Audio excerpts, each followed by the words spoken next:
How to clear nickname on Instagram.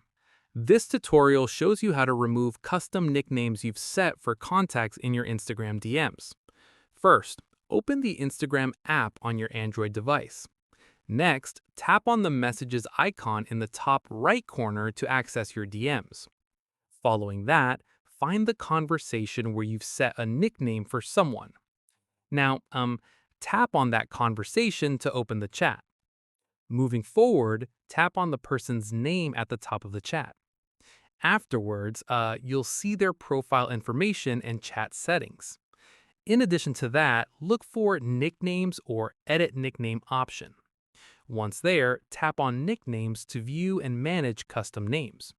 Subsequently, you'll see the nickname you've set for this person. Moreover, tap on the nickname field to edit or remove it.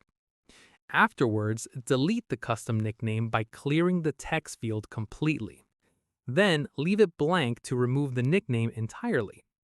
Within the nickname settings, tap Done or Save to apply the changes. Alternatively, the person's original Instagram username will now appear in your DMs again.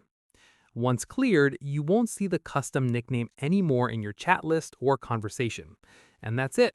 If this nickname clearing guide helped you organize your Instagram messages, give it a like, subscribe for more Instagram DM tips, and tap the bell icon for updates. See you on the next one.